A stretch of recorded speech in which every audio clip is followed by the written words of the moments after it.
Welcome back to the Leadership Lab, the show where we explore leadership, strategy, and decisions that help people thrive.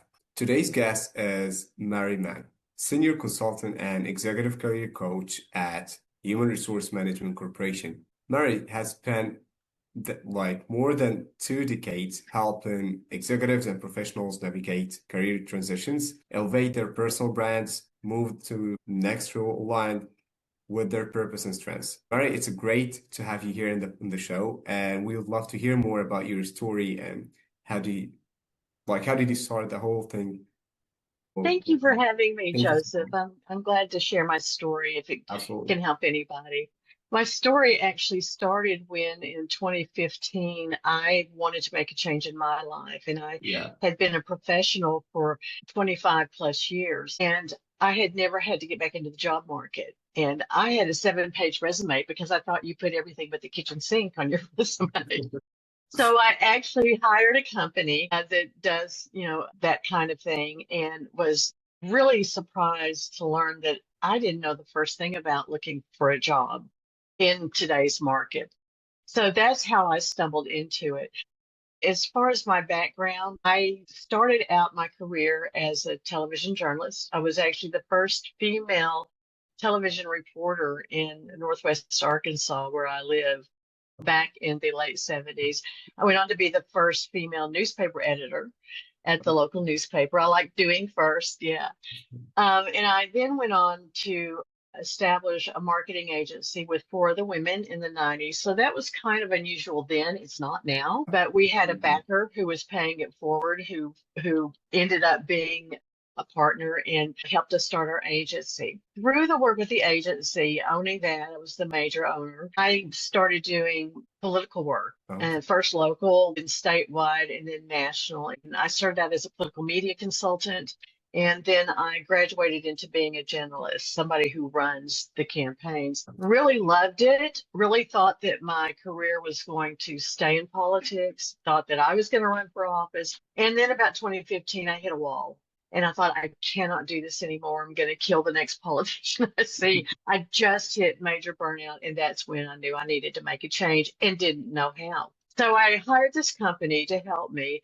And in the course of working with them over a couple of months, the CEO called me and said, I've been looking at your resume and we're wanting to hire a new career coach. And we think that your background would really make you a good career coach. The interesting thing was, I didn't even know such a thing existed. I didn't know there was a profession called career coach. And so I looked and trained with them and realized that, oh my gosh, I've really found my calling. I absolutely loved it.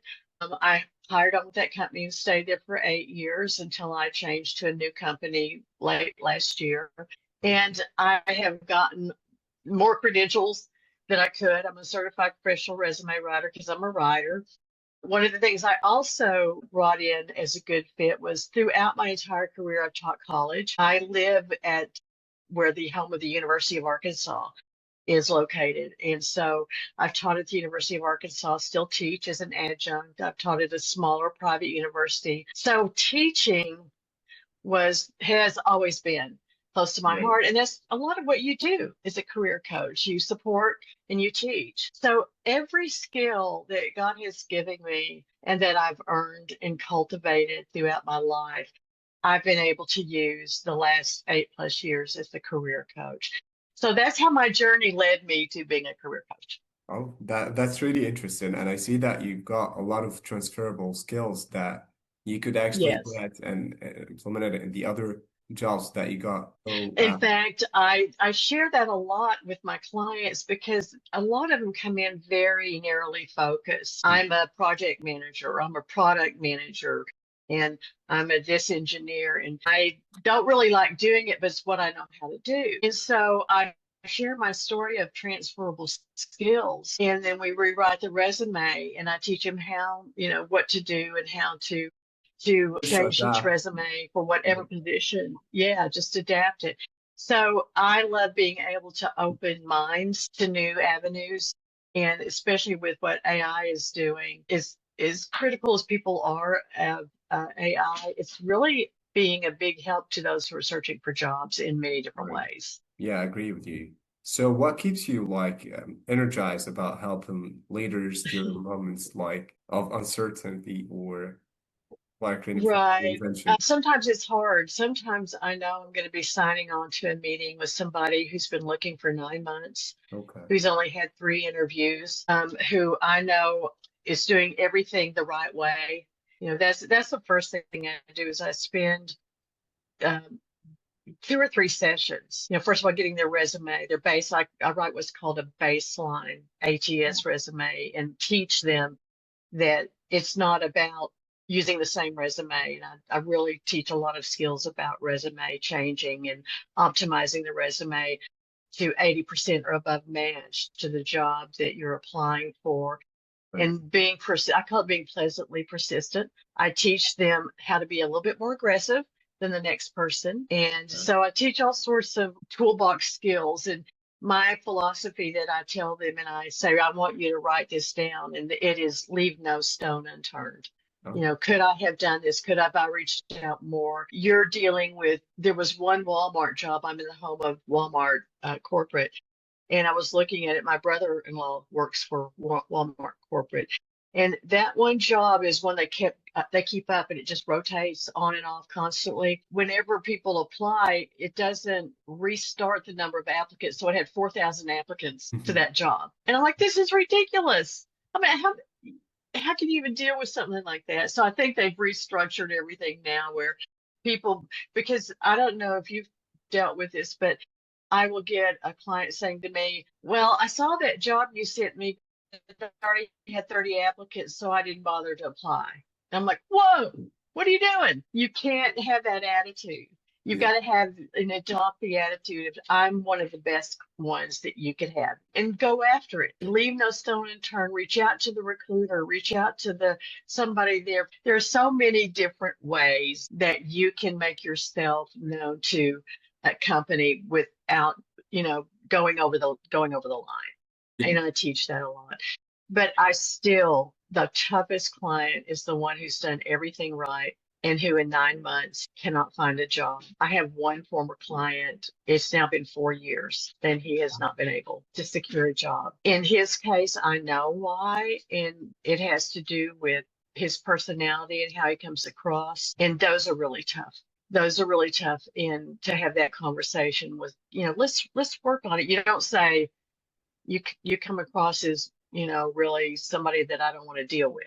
Right. You want to say let's talk about how we can change this approach to be more accommodating or attractive to a hiring manager in this position.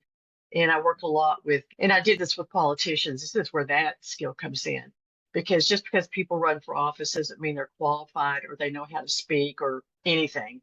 So I worked a lot with politicians, making them not just pleasant, but well spoken and Yeah. able to handle what they're doing. So I do a lot of that as well.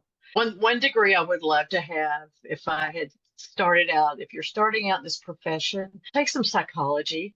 Take psychology courses, take sociology courses. I took those, but you do a lot of counseling. You bear a lot of their burden. They're crying. I've had 60-year-old former presidents of companies cry on Zoom calls because they went from being somebody to nobody, and nobody's hiring them.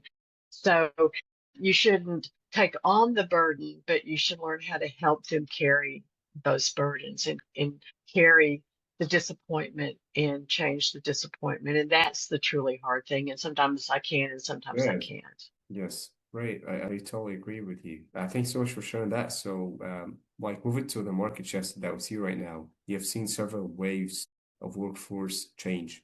Like, what's different, let's say, about today's transition environment? I think that number one, the perception that AI is going to take over all of our jobs, so it's useless. Okay. And that's a big thing that in the last year that I have defied attitude wise. Like I said, AI can be your best friend when you're optimizing your resume or you're Right. preparing for an interview.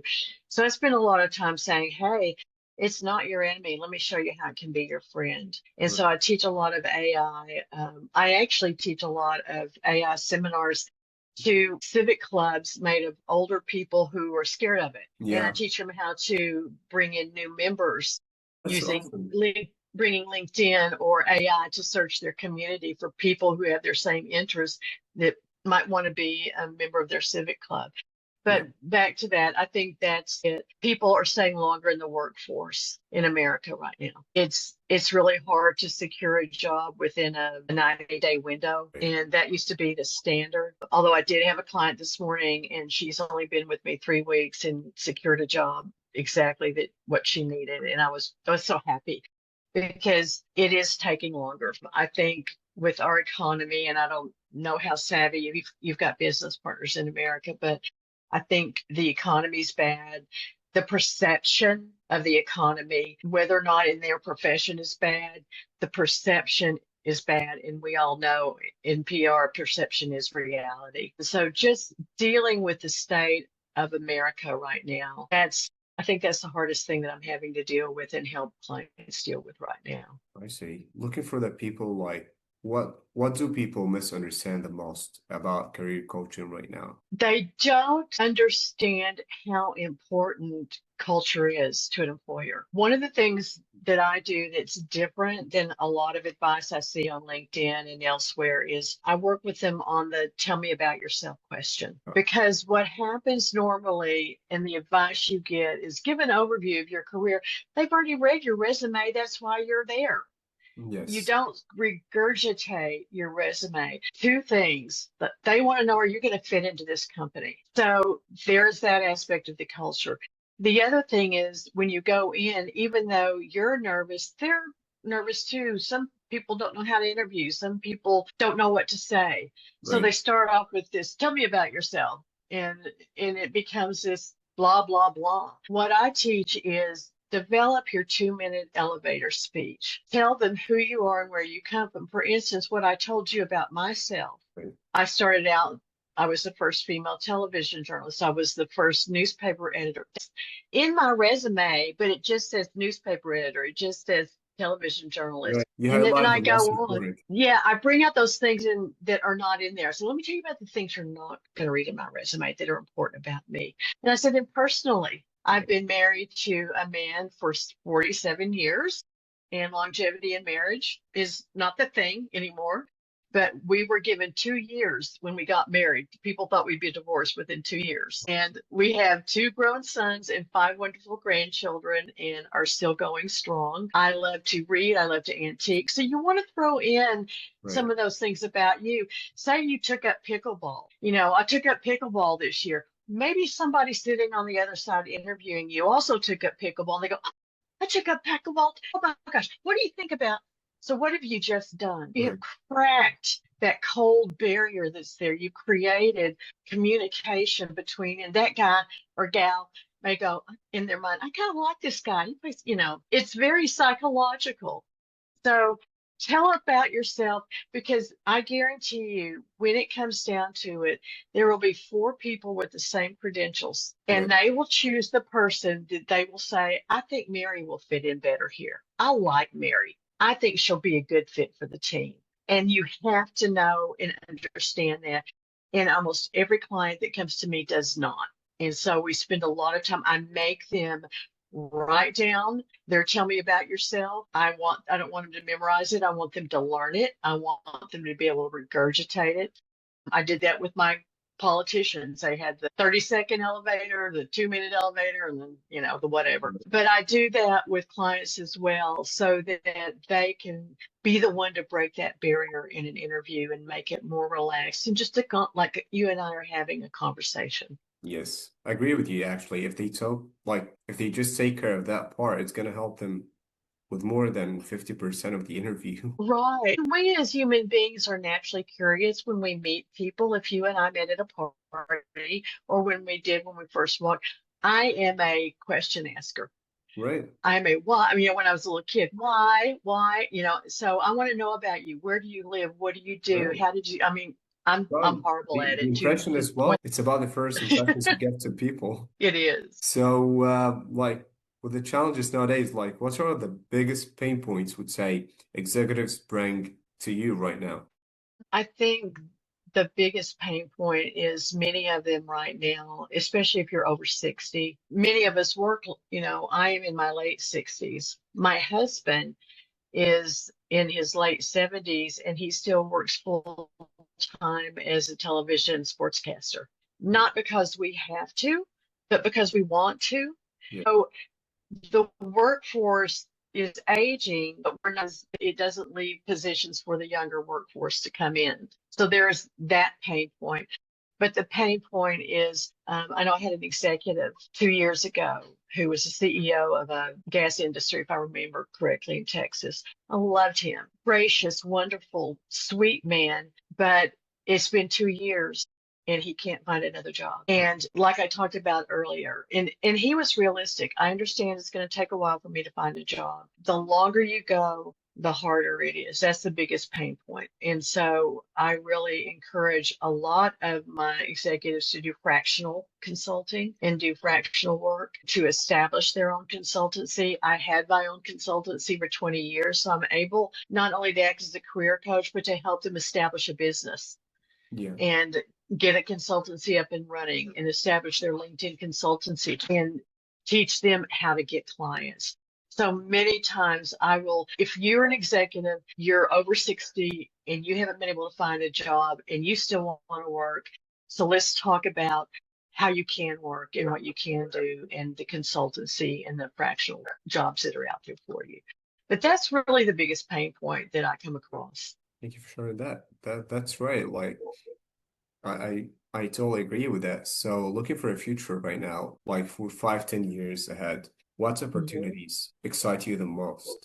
I think honestly, at this point in my life, and it's difficult to share. I've always been very career oriented. I've always, what's the next thing? How can I grow? You can tell by the career I had. I honestly, this year, and that's why I changed companies I was working for, reached a point, I'm 69, where I want that work-life balance. I want to be able to take off and take a trip. I want to have time with my grandkids. So career goals, to be able to continue being a valuable career coach, I want to continually update my knowledge so that I can continue to be viable in the field for as long as I want to work. I don't have the goal of climbing the coaching ladder somewhere. I just want to help people and be a good career coach and learn as much. I'm a big learner, I'm a big reader. So the more I can learn, the longer I can do this. And it's actually a wonderful moving into retirement job because I can now work as much or as little as I want. So I probably have a little bit Right. different perspective than maybe somebody your age, but that's being Absolutely. honest. Absolutely. Yeah.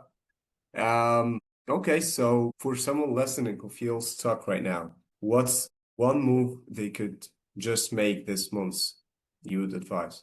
They could volunteer somewhere. Take the skills they have. If you are an internal support data analyst, if you are a payroll specialist and you can't get a job, go to the local food bank, go to the Girl Scouts, someone in your community who needs volunteer and say, can I give you 10 hours of my time as a volunteer to help with your payroll? Because nonprofits can't afford to hire a lot of the professionals that are out there, program managers. Every nonprofit needs program managers but can't afford them. What that does is it's professional work. You can put it on your resume. You can put on LinkedIn that you're doing it. What on Getting experience. Yeah, you're yeah, getting experience and you're helping the world. right. So, and many times I've worked for nonprofits. I've been on nonprofit boards all my life. We would always hire from volunteers. If we had an opening, we would look at our volunteer pool and see, does somebody have this experience as a program manager? And we only hired outside when we couldn't find somebody that was a volunteer that had the skills we needed. And you can make as much with nonprofits as you can sometimes in regular for-profit jobs. Trust me. The most I made working 10 years ago was working for a nonprofit as their vice president of marketing. And I had great benefits and I made good money and I was helping the world become a better place. Thank you so much for your honesty and sharing that, Mary. Like that has been really insightful. Like I really like this thoughtful conversation. I love how you framed everything. And Well, for thank our you. audience out there, I know they're gonna enjoy how you actually frame all this. Thank you so much, Mary, for joining us today. You are so welcome, and I'd be glad to come back anytime you need me. Absolutely. Thank you, Mary.